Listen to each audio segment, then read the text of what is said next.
Ladies and gentlemen, welcome to Man in America. I'm your host, Seth Holhouse. Everywhere you look in our country, whether it's the southern border or DC, the legal system or media, it seems like the whole country, the fabric of what is supposed to be protecting us and keeping us safe has been turned against us. And so today I'll be speaking to General Michael Flynn. And he's someone that has been on the forefront of fighting against the deep state between him and his family. And we're going to be talking specifically about all these different ways that these organizations have been weaponized against us, but also why and how. And so he's going to be digging into, in detail, how officials are compromised, how our leaders, our politicians are compromised specifically. What are the methods?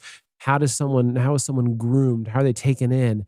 Even someone that has good intentions entering into Congress, how is it that they get turned into someone that goes against the values of America, that turns against protecting us, the American people? And because from his own words, our country in many ways is being run by communists or people that are controlled by the communists, whether it's China, elements of Russia, the globalists.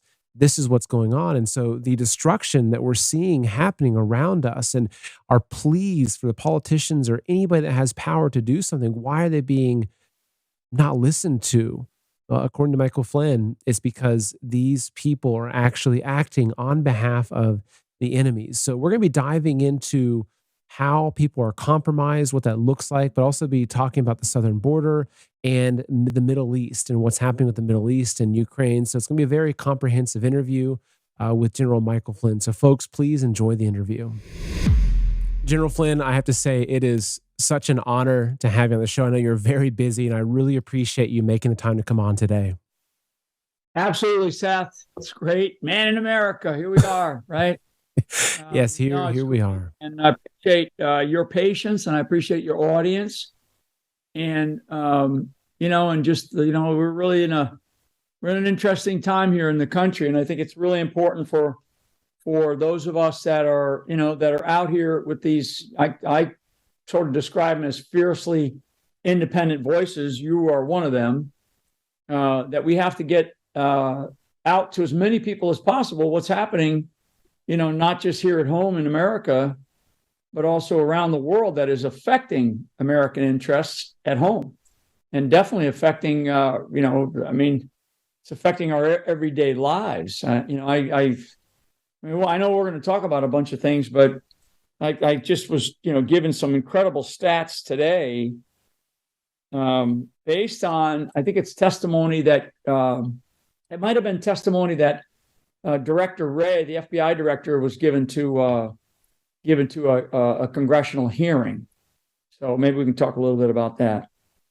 Yeah, sure. Well, one thing I think is a good place for us to dive into is, so I recently interviewed a man named J.J. Carroll, who was a border agent and kind of pretty high ranking border agent for probably 24 years and recently retired, wrote a book. And he is absolutely alarmed over not just the amount of illegal immigrants coming in, but the amount of what he referred to as SIAs, special interest aliens, people that have ties to terrorist groups, terrorist organizations, that there have been tens of thousands just being let into the borders. And he was greatly concerned that at some point, most likely before the 2024 election, that we would see an attack on American soil, considering we have all these terror cells just walking across the border. I just want to see what your thoughts are on that. Yeah, so let's start at the 60,000 foot level with just some of the recent statements by, I think it's the foreign minister of Iran at the United Nations, where he basically just threatens the people of the United States of America, that based on what happens over there, we better be ready over here. I mean, it's a very threatening statement made by, I think it was the foreign minister of Iran. That's sort of number one. The second thing is that we now have roughly, I think it's 30, we're up to like 30 attacks against U.S. forces disposed in and around the Middle East, in Iraq and Syria. 30. So it's not like, one or two, and we kind of go, hey, we threaten retaliation. Now we have like 30. We have Iran firing missiles, large missiles from Yemen into they launching them toward Israel. Now we've had missiles fired from Yemen by the Houthi rebels at U.S. warships in the past. Now they're firing them into Yemen, or I'm sorry, they're firing them into Israel. I mean, these are precision guided munitions, precision guided missiles. So I kind of look at that perspective, sort of from the cloud level looking down. Now we take it to your question. And one of the things that I learned today was that in 2010, we had 21,000 requests for asylum. Okay, in 2010, 21,000 requests for asylum. This year, we've had 21,000 requests for asylum. We are now averaging 21,000 requests for asylum every 3 days. Every 3 days. So, 10 years ago, or a little over a decade ago, 21,000 in the entirety of a year. Now we're looking at that many in every 3 days. Something's wrong, vastly, grossly wrong with that picture. And it is a horrific place for the United States of America to be because of this open borders policy. We have an open borders policy. We actually have a policy of just sheer open borders, which results in utter chaos on the streets of America and in the homes of Americans, and it affects every single aspect of every institution of this country, like education, healthcare, our banking system, our police, our law enforcement system, every single aspect of American livelihood are going to be affected and have been affected and are being horrendously affected, particularly the rising crime, as well as the introduction of these really dangerous drugs onto the streets of America by this open borders policy. It is not we do not have a border policy that says, you're going to come in through this way, you're going to do this, legally, you're going to, we're going to have these different processes in place. It's just wide open. It's like the wild, wild west. And it's no longer just at places like Eagle Pass, Texas, or Agua Prieta, Arizona, or Tijuana, California. It is all over the country. So when we talk about, what does this mean? And now we have some governors, and at least and some big city mayors, are now starting to look at how they can start to sign these people up so they have they're protected by our Constitution, like a U.S. citizen is protected by our Constitution. So that's kind of the next layer down. And then your specific question about these known special interest countries, right? Countries of special interest, as well as special interest people who are part of these organizations and groups that we know that we have designated and defined as terrorist groups, whether it's Hamas, Hezbollah, ISIS, Al-Qaeda, Ansar al-Islam. I mean, there's a bunch of different groups. Two in particular are Hamas and Hezbollah. Hamas, and both of them are now engaged in combat against Israel in the Middle East. And we have actually had our own difficulties with them. The United States of America has had our own difficulties with them overseas in our wars, particularly the war in Iraq. So, it's not about them showing up here, down at the border, and there's some more down in Mexico waiting to cross. They're here. So these organizations are already here. They are represented here, and they're represented in many cases around the country in different segments of the population where there are a high propensity of Muslims who have come into the country over the last couple of decades, and they are there are representatives of those of those organizations that are in our country now and have been for quite some time, actually. The problem is one, have we identified them? Does the FBI know who they are? And I think, and again, forgive me, and for the audience, I did not see the testimony by Christopher Wray, but apparently in his testimony today, he was asked the question, do you have any of these organizations or groups on your target list, so to speak? And his answer was a bit nebulous. It was almost like, he couldn't either talk about it, or he might have indicated that they're not there, right? Even though we know that what the FBI has gone after for, like Christians or people who are protesting outside of abortion clinics. I mean, or the entire J6. The FBI's got a huge task force to still go after another, what I am told, another 1,000 people in the United States of America for J6. And we all know now that J6, to me, and what we've seen, was a farce. I mean, it's a disgusting display of abuse by the federal government to go after people, particularly people that just went and peacefully protested and went inside the Capitol. Some of these people are arrested and they're in jail for 10 years. I mean, there's a level of insanity and I would just say just an incredible breakdown of our rule of law system and our constitutional processes that only seem to happen in Washington, D.C., right? So if you go back to Washington, D.C. for any kind of form of justice, you're not going to get it's not fair. It's period, end of sentence. It's just not fair. So all that said, Seth, do we have a threat posed in this country by these organizations when we see what's going on over in the Middle East and the threats that are coming from the highest levels of the governments that we're talking about, Iran principally, that they're threatening us, that we could actually see that kind of, we could see some sort of attacks here in this country.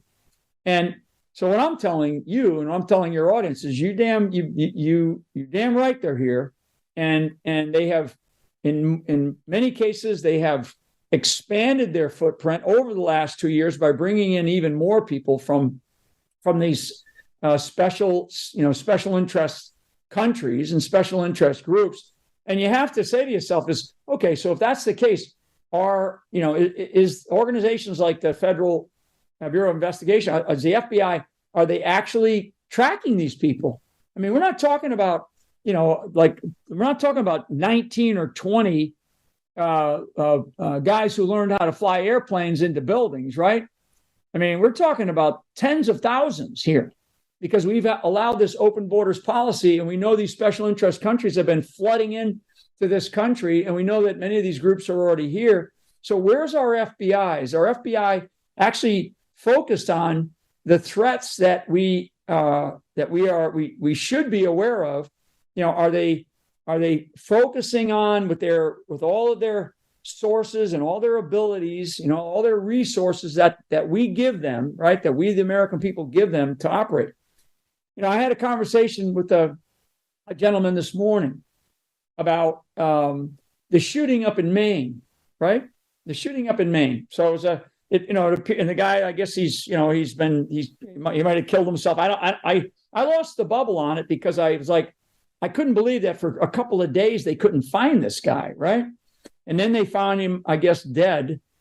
And I don't, you may know whether he committed suicide or not. You don't even hear about it on the media anymore. But what we learned from the shooter or from the shooting is that the FBI actually had this guy on their radar. How many times do we have to be told after a mass murder that the FBI actually had the guy on their radar, and they just dropped the ball or they allowed the guy to walk around and have gun? I mean, again, we have to take a step back and we have to reflect on why is it that we have these organizations that we have that are supposed to protect the safety and security of the people of this country, and yet we feel threatened by them. So if I'm a law-abiding citizen, I'm following, I'm basically exercising my rights, and I'm following the Constitution. I'm following the law. I'm doing everything that I'm supposed to do. I'm not a perfect person, but I'm following the law, and I'm doing what I'm supposed to do. And then I find out that our FBI is like coming after me instead of focusing on the problems that really do exist, right? And the mere fact that I'm talking about that really tragic incident that happened up in Maine, where a lot of people, a bowling alley, and I guess parts of a mall, a lot of people were killed. Families are ruined for life. Very sadly, it was devastating series of events up there. And now it's kind of completely out of the news. You don't even hear about it anymore. And I think part of the reason why, speculation a bit, but I think it's because once it was because the media loves jumping on that kind of stuff, right? They love jumping on guns are bad, right? But I think actually part of it was once we learned that the FBI actually had this guy in some category of being a suspect or being a at-risk person. Once they learned that, the media dropped away and they stopped talking about it because it's going to make the FBI look bad, right? It's going to make the FBI look like, Jesus, you allowed this, or you enabled it by not paying close enough attention. I don't want to say allowed, but you enabled it. You certainly enabled it by not paying close enough attention to this guy. Yet you're going to go, look at somebody who stood outside the Capitol, and I thought, some of the worst examples are recently we had, I think, a couple of women, and I think they're like my age. They're looking at years in prison for being at the Capitol and being part of a peaceful protest, right? But because they were there and they were in some place, it's like the FBI is going after them instead of everybody kind of, again, let's take a step back and let's start to examine what it is that is happening to our country, what it is that's happening around the world. Because these dots are definitely connected. There are no coincidences when it comes to the kinds of things that we are being led to believe and the behavior that we are being driven to accept or acknowledge. And, what is happening overseas in this latest war, right? The war in the Middle East. We're not hearing anybody talk about Ukraine anymore, right? We all heard for the last year and certainly the last 6 months, with Zelensky coming and doing a State of the Union and wandering around Washington, D.C., and everybody patting him on the back, all the black tie affairs patting Zelensky on the back for, being this great leader in Ukraine.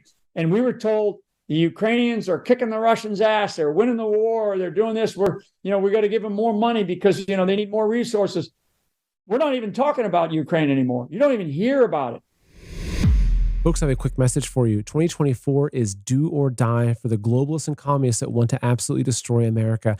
And one of the number one things they're going to be targeting is our financial system, whether it's through bank collapses or a financial collapse or the market collapsing, whatever it is, they will try to do anything possible to force us into their central bank digital currency because that's what gives them absolute and total control. And so if you have money sitting in a bank account, savings, 401ks, stock market, etc., those are all vulnerable to these attacks. This is why I'm such a big believer in precious metals, because they are an insurance policies against this global agenda to destroy America. And so folks, even if you move just a small portion of your assets into precious metals, you know that in case things go really bad, which I hope they don't, but unfortunately, I think that all the signs are pointing towards that happening, you have some aspect of your wealth that you can preserve through the chaos, protect your family. And so if you need someone that you can trust, that I personally trust extremely, extremely so much, it's Dr. Kirk Elliott. He's a good friend of mine, and he's someone that will give you a fair price on precious metals, physical silver and gold. So today, go to goldwithseth.com. Again, that's goldwithseth.com. or call 720-605-3900 to speak to someone on Kirk's team that will get you into their queue right away. They'll set up a free consultation with one of his wealth advisors. Again, folks, I don't want to be a fear monger, but I genuinely believe they're going to be doing everything possible to collapse this system so they can control us. And physical gold and physical silvers are one of the best insurance policies to make sure that your family is protected against the Great Reset. Now you hear about every little aspect of what's happening in the Middle East, and there's some really brutal things that happened at the beginning and some real brutal things that are happening now. But why is it that we're not even addressing Europe anymore? And Europe is actually, that's a big problem, right? That's a big problem, because if we accept, and I think we should, at this stage, when you look at the war in Eastern Europe between Ukraine and Russia, to me, it looks like the Ukraine military is pretty much decimated. Or I would say, from a military guy, the way that we define words in the military, the Ukraine military has been defeated. They are no longer capable of carrying out their they no longer have the ability to be able to carry out any further really enduring campaigns, right? They're defeated. And Russia still stands, fairly strong where they're at. They've poured on a lot of resources. I understand that. And they have some weaknesses and some inadequacies in their capabilities. But essentially, where we stand in that now going on a couple of years, where we stand in that war is it looks like it's a stalemate. It looks like the Ukrainian military has been defeated. Russia looks like they maintain the terrain that they basically occupy, the eastern Donbasses, which people can argue with me all day long, but those are predominantly Russian speaking, and I think they've even had elections, if I'm not mistaken, a year ago there to decide whether or not they wanted to be with Russia or they want the Russian Federation, or whether they wanted to be with Ukraine. It's clear that in Ukraine there is an attack, an assault against the churches. There's an assault against journalists. There is an awful lot of money that we have, just the United States alone has poured into there, and you have to ask yourself, where did the money go? What did it? Somebody sent me a picture, and these are known oligarchs from Ukraine with these big, beautiful yachts in Monaco, right? And they were kind of lined up, and these are some of the Ukrainian oligarchs, right? They got their nice now. Whether or not there's a tie to the $200 billion that we've given to Ukraine, and the fact that these guys have their nice yachts lined up in Monaco, you have to ask yourself, to what end are we actually doing what we're doing in Eastern Europe? And to me, that's a good question to ask, because the administration under Biden has yet to actually stand up and articulate clear objectives for why we're there, other than we have to beat Russia. We can't allow Russia to do this. NATO, right? And now we have the war in the Middle East, right? Which is really a war between. It's a very, very. The nature of this war is spiritual in context, meaning it is Judaism versus Islamism. There are probably components of Christianity against Islamism, and most people will say, the pundits, the mainstream media, a lot of these people that get on there and they talk about, well, Hamas is this and the Israelis are that. Now, this is a spiritual war. There's no doubt about it. This is a spiritual war. This is a biblical war. When we start to talk about, and you see all these different coalescing of the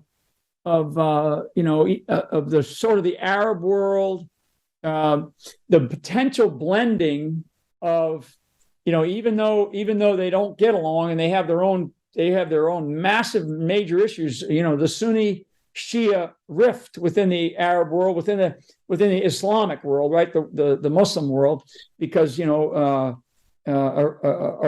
are primarily Shia, and it's really the Persian if you go back in history, it's the Persian Empire, and they're primarily Shia. And then, of course, you have the rest of the Middle East, which is primarily Sunnite, but you have different factions.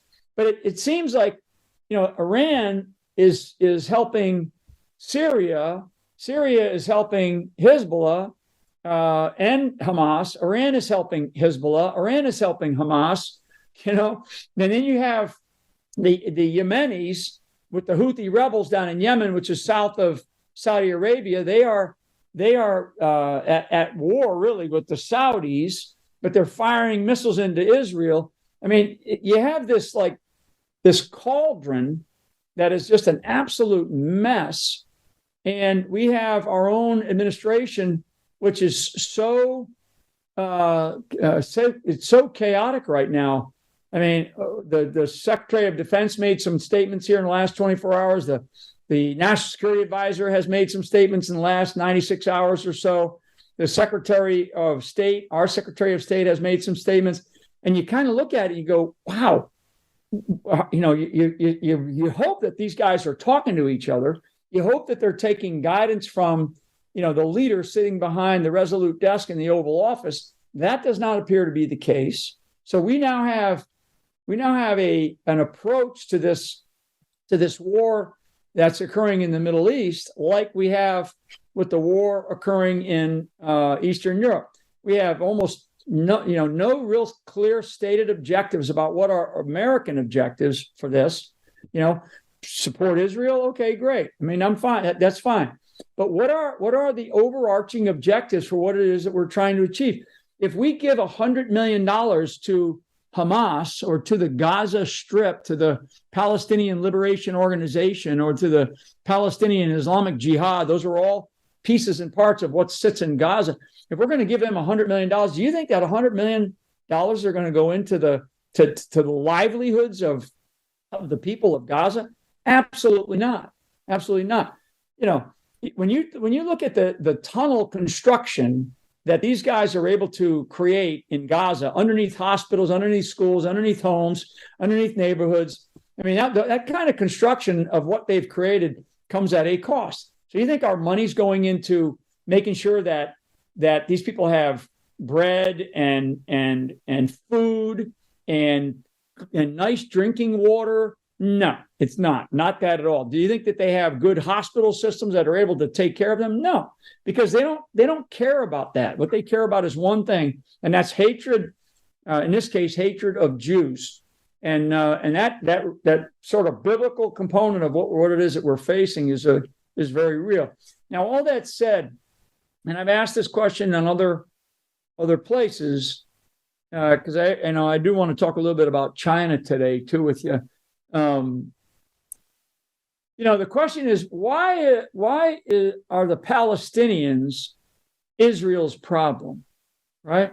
Why are the Palestinians Israel's problem? Is it that they'll go, well, that's our land? Well, wait a second. So let's look at the whole landscape of culture, history, and let's also look at what are the other nations in that region of the world doing. Are there Palestinians migrating into Saudi Arabia? Hey, folks, I have a quick message for you. Thank you so much for watching, listening to this interview. I have one small request.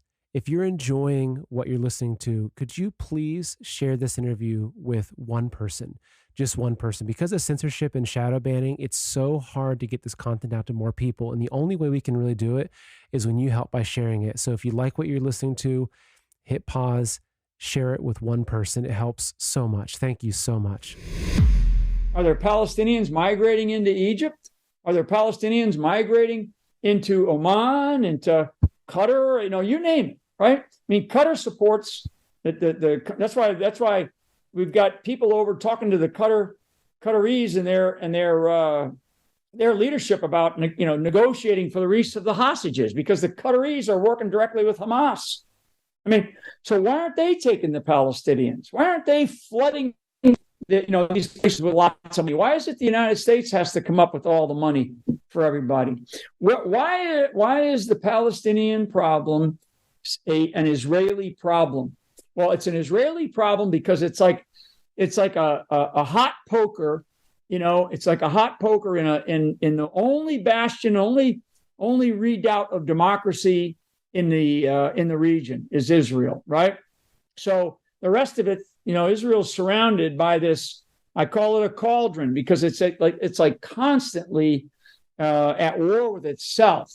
And one of the things that's interesting under the Trump administration that with the Abraham Accords, part of the Abraham Accords really, when you look at them, and they certainly, if not specified, implied in it, is for the Arab nations to actually work together, to come together and make some decisions about how they need to participate in the region and calm things down, right?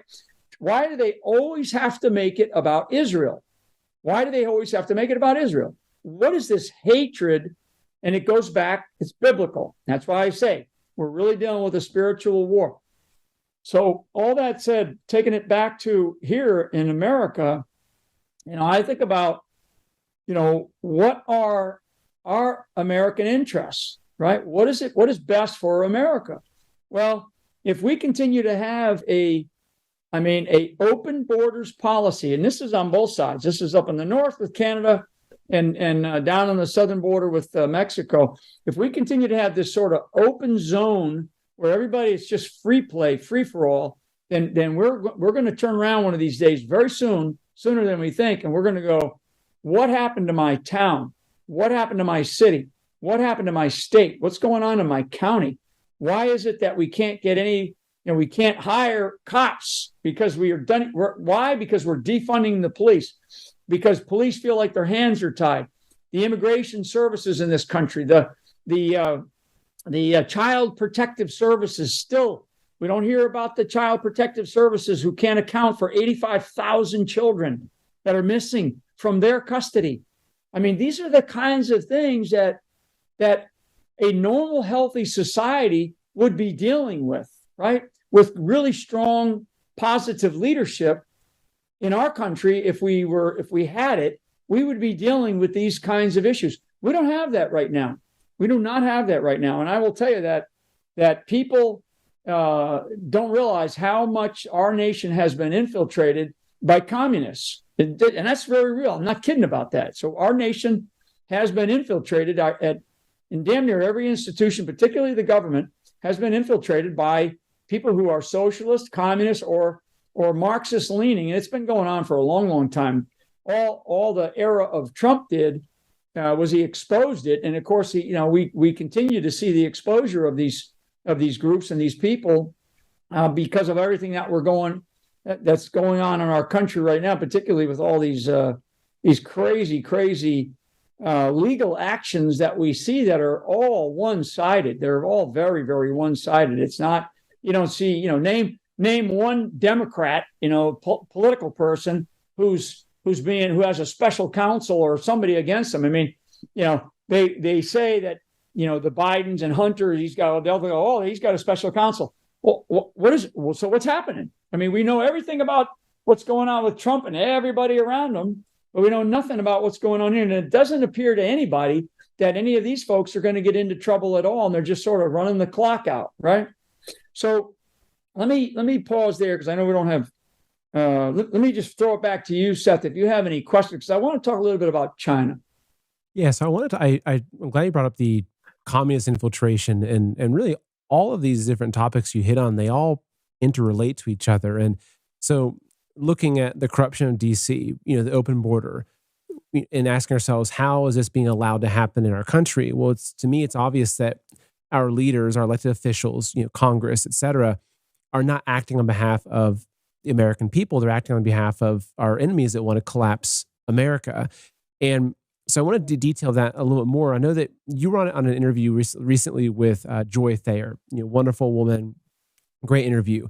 And you talked more specifically about the compromising of our Congress through blackmail as it related to them being caught with sleeping with children. And that's something that there's been a lot of discussion about this in the not so much the mainstream, but I think if you look at the history of communism, whether it's the Soviet Union or the current CCP, that's one of the ways they compromise politicians. That's the one deed that gives them ultimate control. So can you expand on that a little more for the audience? Yeah, that's good. So we have adversaries, clear adversaries, who want to see the demise of the United States of America. They want the resources that this country has. We have an abundance of resources.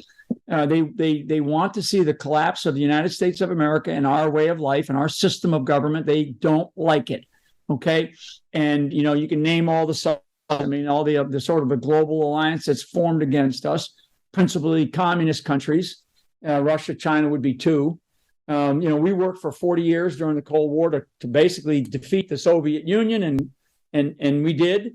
And there's a consequence to that, right? And that consequence is they haven't stopped coming at us, right? Now, not just Russia, but the idea, the ideology of communism, and then these other threats that I talked about in the first part of the show here, which is really this radicalized large body of Islamists. So on this idea of people in our government that are that are so easily compromised. So you can compromise somebody by, a person runs for public office, right? For Congress, and it's their first term.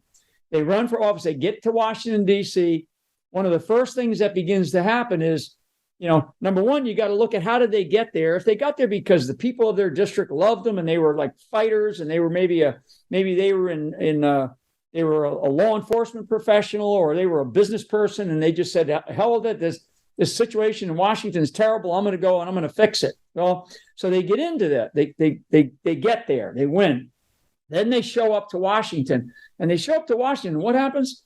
Now they're going to be put on certain committees, and those committees are shaped by, guess who? The Speaker of the House, right? So if you look at the laundry list of speakers dating way back, it's kind of like that's a very influential position. So if you're going to go on the House Armed Services Committee, the House Intel Committee, the Senate Armed Services Committee, the Appropriations Committee, the Commerce Committee, all these different committees that then are going to decide on budgets. So you're going to have the lobbyists, right?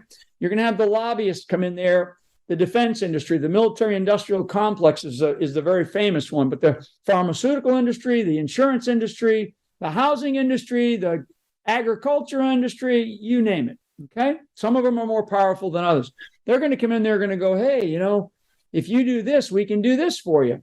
And this is where the moral character of an individual begins to get tested.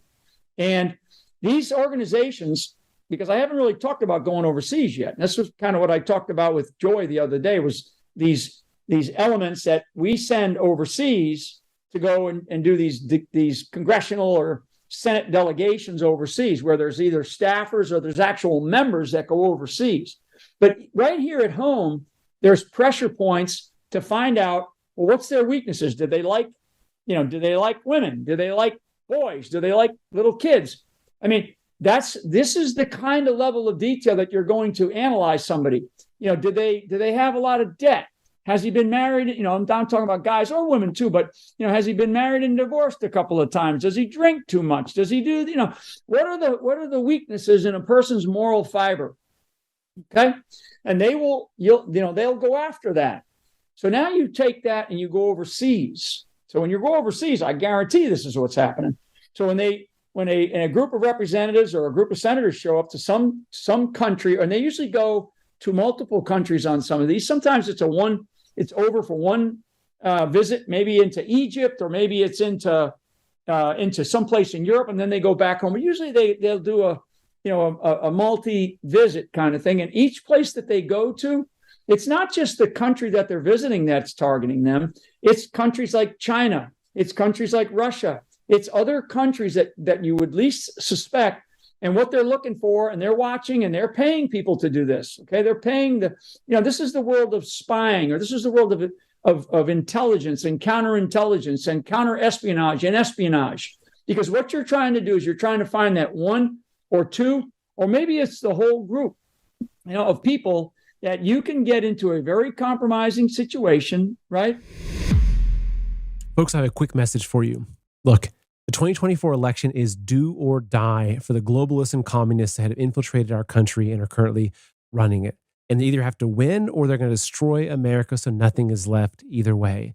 And if you're the person that's watching this show and following this information, unfortunately, you have the weight on your shoulders of making sure that your family is prepared, especially as we head into this next year and this next election cycle, because unfortunately, I think it's going to get rough. And one of the ways I know they're going to target us is through our food supply. You can see all the food factories burned down. You can see the warnings of coming famines and food shortages and everything like that.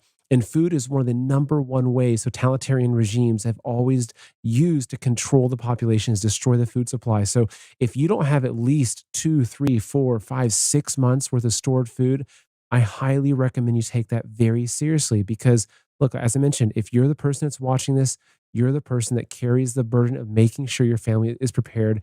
I would recommend at least 6 months, if not a year, of storable food. So if things go haywire, whether it's grid down or terrorist attack from what's coming across the border, that your family can safely stay in place and you can feed your family. So, folks, today, go to heavensharvest.com and make sure you get your storable food that'll last for up to 25 years.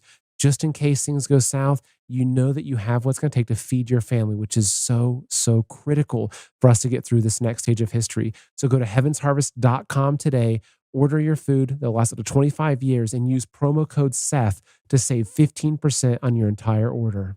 Again, that's heavensharvest.com and use promo code Seth, SETH, to save 15% on your entire order. And you then own them. Right? You get them into a compromising situation because they go overseas. These people, they're big parties. They wine and dine them. They give them all kinds of gifts. They get all these things. These are so everything that I'm talking about, people in government, they know exactly what I'm talking about. So this is very real. And we have to now look at the people that we do have that we are electing. And this is where our elections matter, right? And I do believe now what we should be doing, like I said it today, and I mean this. The whole Epstein, right? The Epstein Island, all this craziness. So, like, why is it that we know so little? And what's the big deal that who is it that's protecting who went down there? We know Epstein, we know Ghislaine, but everybody that's down there, and we know like guys like Bill Clinton were on these things. We know there's a whole bunch of names that were of people that were there. It's kind of like, so, but you talk about it and right away, conspiracy theorists, or it's like they'll start to rip you to shreds for some other purpose, some other reason, because they want to move away from that topic, right? They want to move away from this topic where people are brought somewhere, or we know you're going to show up somewhere. We've already studied you. When I say study you, I mean, so when we talk about a dossier, right? I mean, Hillary Clinton with her dossier, a very famous dossier that caused this country to go through all kinds of hell with the Russiagate, right? To include my life, my family and I, these dossiers that are put together on people. Well, we do put dossiers together on people. We put them together on everybody, top to bottom. There's classified dossiers and there's public dossiers, or unclassified ones that you can carry with you as you're going into a meeting. You can have it there so you can study I can study, Seth Holhouse and go, okay, here's what he looks like. Here's who he's married. He's had three or four, whatever, so I have some background on him. When I go to meet you, I'm supposed to meet you and talk to you about issues that are important. Well, I want to know the type of person that I'm going to go in to meet with. Those things happen constantly. Big companies do that to potential clients, right? And countries do that to people who they want to compromise, people that they know if we can get this guy compromised, we can do a lot inside of the United States government. Okay? A lot. I mean, look at Menendez out of New Jersey, right? He's an example that became public because he was so freaking blatant, where he's stuffing cash into his jacket. He's taking gold bars into a suitcase. He's basically providing what appears to be, some classified information back to the Egyptians. I mean, he's a U.S. senator, and he already got himself into hot water previously. He was able to get out of it. We're not talking about him right now. You and I are talking about Menendez, but nobody else is. That the egregiousness of a U.S. senator doing what he did, and I don't care if he was a Republican, I'd be saying the same thing, is so outrageous, so egregious, so damaging to our national security. So there's an example.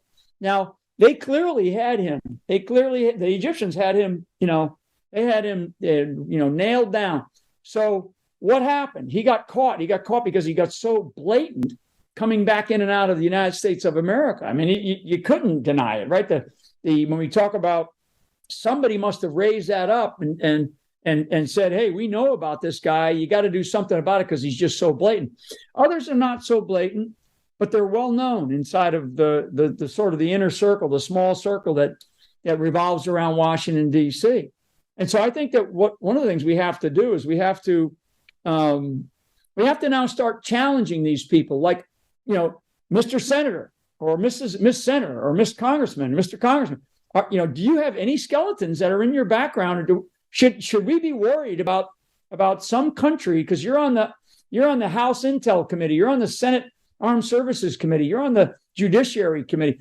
Is there anything in your background that we need to be aware of? Because if you don't come clean, we're going to find it out. We're going to find out eventually, because the one ugly thing about the truth is that it always comes out, and when it does, it's the fact that you hit it is as bad as the act itself. And if they find out that you're compromised in some way, where you're accepting money from overseas, somebody overseas, meaning that you're actually taking money from a foreign government to do nefarious things on behalf of that government against this country's interest, that's a problem. That's a problem with me.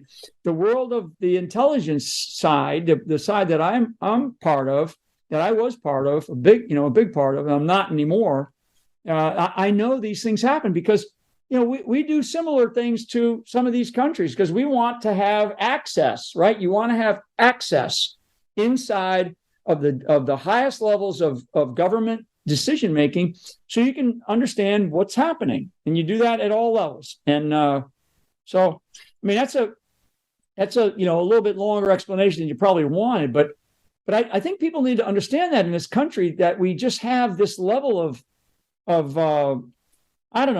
just corruption. There's such deep corruption in our country, but we can overcome this. And this is really my sort of my final shot to you, is that we can overcome this, Seth, by people, standing their sort of their moral high ground, and taking the position that, look, enough is enough. We now, you let guys like me, I'll go out there, I'll stick my neck out, and they've tried to cut it off, and they, they constantly will.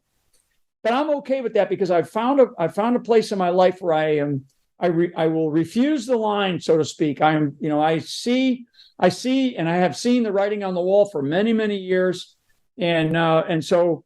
I've been privileged to be given this particular platform, whether it's on your show or a group that I'm going to go talk to in the next couple of days. But those of us that don't, your audience, right? The grassroots audience is out there, plural. You now have to decide, what is it that you can do? The destiny of the United States of America is not dependent on what Mike Flynn says or does. It's dependent on what every single American decides to do today, or tomorrow, or the next day. Whatever you did in the past, if you weren't involved in the political life of this country, then that's why we are the way we are. And so there's the problem, right? There's the problem, folks. So you now have to get involved in the political life of this country. Like I tell people, the price of a loaf of bread is a political issue. Okay, it has everything to do with politics, the price of a loaf of bread, never mind the cost of a gallon of gas, right? So politics is intertwined in every single aspect of us because we're a constitutional republic. It is we, the people, right, that are supposed to be the binding and the fabric of this country, like a book, right? We are not only the binding, we're the binding, and we're the pages. What is written in that thing is the Constitution, and what we ask our elected officials to actually go and do on our behalf. And yet what we've learned is that our elected officials, they go and do whatever the hell they want. And they come back every couple of years, every 2 or every 6 or every 4, and they're asking for our votes again. And we just kind of go, I don't do that politics thing. Because, off cycle years, we're talking 30 to 35% people vote. that are registered to vote in this country. Presidential years, when we do have larger turnouts, we're still talking about 65 to maybe, I think 2020 had a 69% turnout. That's terrible. It's terrible. So that means 30%, 35% of people who are registered, who can vote, don't bother. So you know what? Don't bother complaining. Don't tell me that you're going to, because the first question I'm going to ask you is, have you been voting? Have you been, are you involved in any kind of way in your community with the political life of your community? And if the answer is I don't do that, well then I walk away. I don't have time for that right now. I have time for the people that want to be engaged and want to get involved and are getting involved. Those are the people that if somebody says to me, look, I want to be involved. Where do you recommend I get involved? Then I'll have a conversation with them, because I have a lot of options to provide to people that want to do something, whether it's getting involved in national efforts or getting involved in local efforts. The privilege I have had over the last couple of years of getting to know a lot of grassroots organizations that are directly involved in trying to get our country back on the rails, right? Because we're off the rails right now for sure, and everybody knows that. Unfortunately, I couldn't agree more. So General Flynn, where can people follow what you're doing, support you, sign up to hear more about you? Where's the best place for folks to go? There's a lot of ways. So principally generalflynn.com. So generalflynn.com is my website. Yeah. And, I got a lot of things going on, and I do need help. I tell people, I'll get called grifter and all kinds of stuff, but you put yourself on the platform that I'm on purposely. I am purposely doing this because I feel so inclined to do what I'm doing, because I have children, I have grandchildren, I look at others, I know world history, I know U.S. history, and I know the direction that we're heading if we don't get ourselves back on the rails. And so to do that, it takes resources, principally money. And I'm also involved in all kinds of legal battles. Some are directed against me, some I direct, because I am going to stay engaged in this lawfare. They want to come after me, I'm going to go after them. And part of it is, it's not just to go after them, it's to say, hey, look, you can't get away with this. We have to hold people accountable. So all that said, generalflynn.com. There's different ways on there to support the kinds of things that I'm doing. I'll always plug these books, the 5GW and the AI book. These are two great. They're on there. You buy them you buy them both. We give you a good deal. So those are 2 of 5 books that I've written. I even tout these days the book I wrote in 2016, which is another bestseller. I'm a couple of times bestseller. Field of Fight is another book, and Field of Fight is it's a bottom left-hand corner there, or bottom right-hand corner, depending on how you're looking at it. That's how to win that's the Field of Fight, how to win the war against radical Islam and its allies. That was written in 2016, but it was written as a timeless book. I didn't say this is what's happening now. I wrote it as a timeless book for what it is that we're engaged in, as I spoke at the beginning of your show about sort of biblical times, spiritual times, right? And also in there, I talk about how the Arab world, under the right leadership, can actually solve many of its own problems, right? And needs to. And I say the Arab world, but it's the Arab, plus the Muslim world, because I think that there's people get lost in Sunni, Shia, Arab, Persian. The different aspects, the Uzbeks, the Uyghurs. All the different things that are the groups that are out there that are Muslim, and people get lost in all that. So that book, Field of Fight, is still a great book. And so anyway, generalflynn.com, and try to help me out. And if not, God bless you all for listening. And thank you so much, Seth, for having patience and getting me back on your show. Oh, I really appreciate it. And one thing I'll say too is that there's a lot of people that, you mentioned people saying grifter or whatever, and it's people that you don't know who they are, just some anonymous person online, and people have no idea what it takes or the cost of, especially as we talk about with the lawfare and how corrupt our government is, for someone in a public position or someone with a face in front of a camera speaking to millions of people, what that cost is, physically, emotionally, financially. So I just, I've met you many times backstage at the Reawaken and many other times. And I have to say that I think that what you're doing is incredibly important. And it's good to have someone with your position, your reach that is talking about the important issues. I mean, go find anybody to come talk about Epstein Island. That's you're not going to have it, but these are important issues that we have to get out. So I thank you for what you're doing. Yep. Well, thank you very much there, brother. And we'll see you on the next, either the next Reawaken or we'll do this again soon. Okay. All right. Thank you and God bless. All right, folks, I hope you enjoyed that interview. We've now got a very important 15-minute economic update with my good friend, Dr. Kirk Elliott. Kirk, man, it's so good to have you on. Thank you so much for being here today. Oh, it's so great to be with you. So for the folks that are watching, this is going to be a little bit different format than our typical show with Kirk, where we might go for 45, 50, even minutes, even an hour. What we're going to be doing is we're going to be having more often shows, but really short snippets. So it's probably closer to 10 minutes. That way we can bring you just the really, really important financial and economic update in a way that you don't have to watch a 45, 50-minute show to get the gold nugget out of that interview. So Kirk, let's go ahead and dive right into what we want to talk about today, which is the debt of the government. I mean, this is a big deal.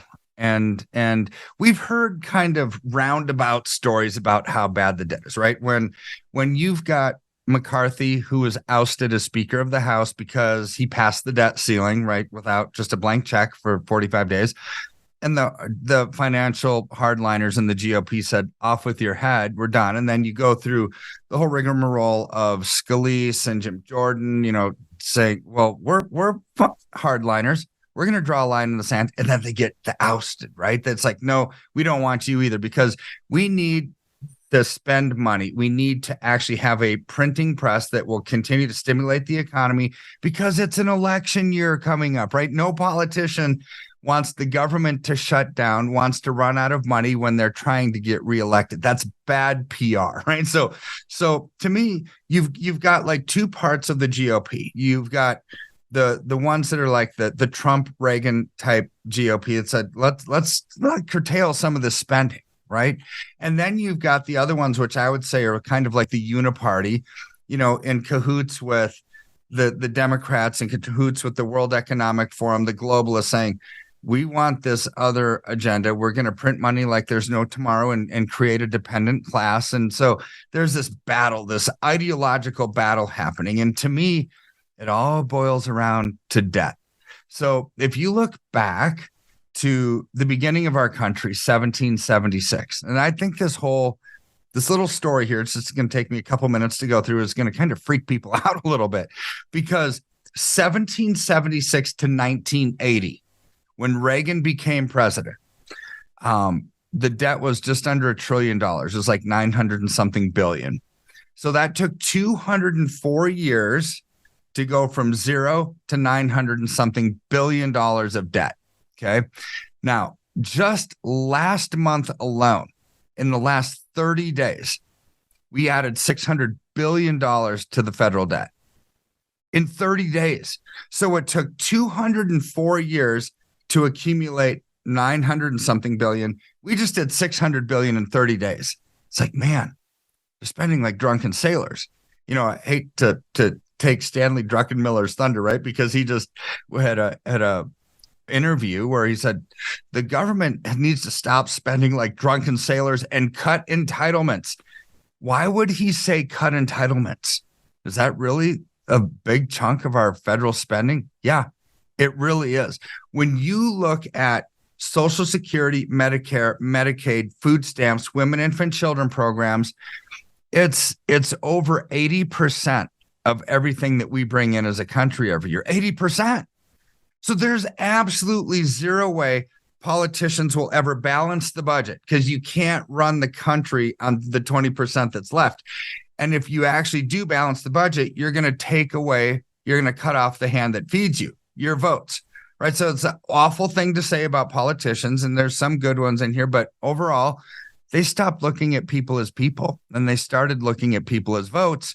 And therefore, they're not going to take away. It's really easy to give. It's really hard to take away, which is why I don't think that we are going to actually see a reduction in spending. We're not going to see a reduction in inflation for quite some time, because you look at what's coming up in 2024, an election year. The BRICS nations add 6 out of 9 of the largest oil producers in the world, which means they're no longer going to use the US dollar as the petrodollar. They're going to use their own currencies. There's no demand for US treasuries, which means they're going to have to print their way out of all these expenses. That's going to cause inflation. Ultimately, interest rates are going to have to rise.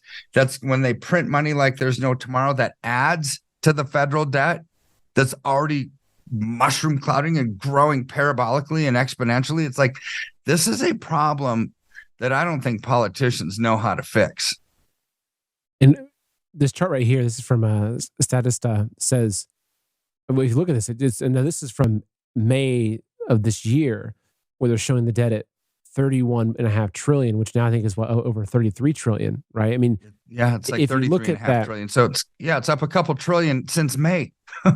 and just looking at the rise from 1966, when they first started tracking on this particular chart, obviously it wasn't at zero, but compared to over 30 trillion, it was basically zero. And it just, I mean, where is it in? And that's the question that I have with this is, what does this lead to? And what does that mean to the average person in America that's got a 401k? They're just trying to work. They've got some money in the savings account or whatever, and they're just trying to survive. What does all this debt mean to us? So the only reason we could have all this debt is because we were the world's reserve currency. We were the petrodollar, that we could have built-in demand for our currencies. That now just changed, right? With the emergence of the BRICS nations, it's hard to blame everything on BRICS, but yet they're actually stripping away demand for our currency. The problem is ours, because we spent money that like there was no tomorrow. But now this is a pendulum shifting moment that they're taking advantage of. So to me, when you look at it, if we don't have the world's reserve currency status and we have to have discretion in our spending, what does that make us the equivalent of? Every other country in the world that wasn't the reserve currency. Look at Venezuela. Lost demand for their currency internationally. They now go through massive hyperinflation. Look at Zimbabwe. Look at Argentina. Look at any country. Look what's happening in Japan, right? They're not the world's reserve currency. The yen is now collapsing. Their real estate is collapsing. They've gone through decades of an inflationary recession, and it's just ugly. I mean, it's so bad in Japan. They have to have multi-generational home loans just for people to afford them. I mean, that's how bad the inflation has gotten. It's like, we think it's like a 30-year mortgage. Try adding an 80-year mortgage or 90-year mortgage, right? It's like you have to bring in multi-generations of families to actually finance a house. And so this is the world that we're entering into now, which none of us that are alive today know what it's like to live in that world, because we became the world's reserve currency in 1944, right? So even if you were born that year, you're well over 80 years old right now, right? So most of the people in America do not know a world where we're not the reserve currency, and it's about to change. So historically, reserve currencies never last. Like 100% of the time they fail. We just happen to be alive when our reserve currency is going to fail. And it just means our standard of living, our way of living needs to change. And who does this impact the most? Politicians who can't just willy-nilly go on spending sprees, add $600 billion to the debt in 30 days, because it now truly does matter. It is going to matter, or else we lose all demand for our currency, because it's viewed as monopoly money all over the world. This is problematic moving forward. So basically, in the same way that 2008, we saw the real estate bubble, right? In many ways, it was the subprime mortgages and all that, but it was almost criminal activity behind the scenes in the banking industry that led to that particular bubble. bursting, tech industry, around 2000, the .com. Whereas now, is it that we're entering into a stage of like the bubble is actually the debt? Like the bubble is the giant, massive amount of money that like underpins everything in our society. So if that pops, which you can only blow up a balloon for so long, then everything falls out. Is that correct? Yeah. So the question is, this balloon is going to pop, but is it going to be like a slow leak where you like with a scissors, the part where you blow it up? Are you just going to cut that a little bit and it slowly comes out? Or are you just going to prick it with a pin and it just explodes, right? This is what we don't know. My gut tells me this balloon is so tight, it's so overinflated that it's not going to be a slow leak. It's going to be a pop and it's going to burst, and it's going to be one of those more immediate things. And you're going to have mainstream media say, what? The economy is just collapsing. We didn't see this coming. It was a black swan. It's like, oh my word, what do we do? Right. And stock markets, it's like, no, we saw this coming. It's called debt and lowering wages and rising taxes and rising interest rates all added together. It's not hard to see what the final outcome is going to be. But we then, as wise, prudent people who hear God's word, can act with boldness, courage, and hope and confidence in all of this and say, okay, we can see that this is coming. So how do you then protect yourself from it, right? This is where God gives us the wisdom to understand the times that we're living in, and then we'll know what to do moving forward. Like the sons of Issachar in Chronicles. That's like they understood the times and they knew what to do. God highlighted them because of that. It's like there's other people that are just mentioned in lineages. It's like somebody begat somebody and somebody begat somebody. And then there was the sons of Issachar who understood the times and knew what to do. And then that keeps going on with the lineage. Why does he point certain people out? Right? It's because he wants us to focus on that. That's why you emphasize anything. So he wants us in today's world to understand the times and know what to do. And that's how we can live with a smile on our face and have confidence moving forward, because we're using biblical wisdom to move forward. And that will bring peace in the midst of the storm. I'm not saying that the storm is going to go away and that's why we have peace. I think we're going to have peace in the midst of it because we're using biblical wisdom to get through it. It makes sense. And so how does that apply into the nuts and bolts of this? Nuts and bolts, I would say a couple of things. Number one, if you have debt, you need to get out of debt. Rising interest rates in a world of high debt is the kiss of death, right? It's like you're going to be pinched more and more every single month. You've been talking about another notion that for a long time with more preparedness. Have food, have your own food supply, have a garden, have something where when push comes to shove, you are a little bit more self-sustaining, right? So investment wise, those are two easy things to do. Investment wise, it's also easy, but you need, when you identify these trends, get out of the things that are coming down and get into the things that are going up. Unsustainable debt, inflationary pressures, political chaos, geopolitical conflict generally cause stocks and bonds to come down. So therefore, I would get out of them. I'm not talking about even individual stocks. I'm never going to say Apple stinks or Google stinks or Facebook stinks or General Motors is great. It's like, I don't care.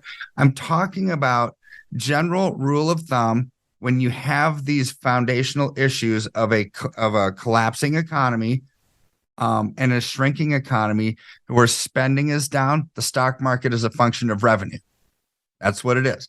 So if revenue is down because people can't spend, well, I would probably get out, right? The bond market is terrible in a rising interest rate environment because the value of bonds comes down as interest rates go up. I'm not saying bonds are bad. Saying they're bad for right now. They were great for the last 40 years as interest rates were coming down since the early 80s.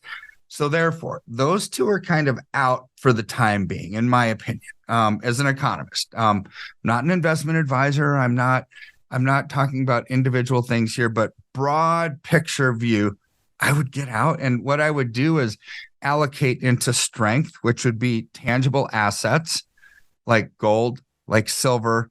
Real estate is a tangible asset, but here's an important distinction to make. All else being equal, real estate would go up like gold and silver because it's a thing, just like oil and gas, just like coal, just like steel. Things go up with inflation. The problem with real estate is it's debt based. You have to finance it to buy it usually because nobody has that much cash laying around. So if interest rates go up and wages come down, it's hard to qualify for it. Therefore, those prices, you're going to have this anchor on it from it doing what it should do in a time of inflation. Where non-debt based tangible assets like gold and silver, you don't have that anchor. So that's how I would protect myself in an inflationary world like we're in. With gold and silver, you can own them through an IRA, non-IRA. You take delivery of it, you store it. Everybody's different. Depends on how you own it, but we can help people navigate through that. And what's the best way for folks to get a hold of you? I know that we've got the website links at goldwithseth.com. There's a little form on there. They can also call you, right? Just call, pick up the phone and call you. You're here in America with real American people, right? We will answer the phone and we'll talk to you, right? Which is good. And that number is simply 720-605-3900 and just say Seth sent you. I mean, that's easy if you want to kind of jump right to the front of the line. Just give us a call right away, right? Because the phones do ring quite often after shows, right? So just give us a call and we'll get you to the front of the line, or simply go to goldwithseth.com, fill out the form, and same thing, we will give you a call back within 24 hours. And unless it's on a weekend, then first business day, right? But we will call you back right away to set up a time for you to talk to one of our advisors and map out a strategy for success moving forward that you can either take it or leave it, right? Just because we talk to you doesn't mean you have to do something. We want you to feel comfortable with the plan moving forward to get you out of the path of this hurricane. And this is our goal, is to walk you through the pros, the cons, the how-tos. And then if you decide, yeah, this sounds like something great for me to do, like tens of thousands of people have, and we've got a lot of clients all over the world. My team does the rest. We cross the T's, we dot the I's, we take care of the asset transfers. I mean, we will do everything for you other than filling out a couple pieces of paperwork. Off to the races we go. Well, perfect. Well, Kirk, thank you again. It's always great to have you on. I'll see you next week. Awesome. We'll see you.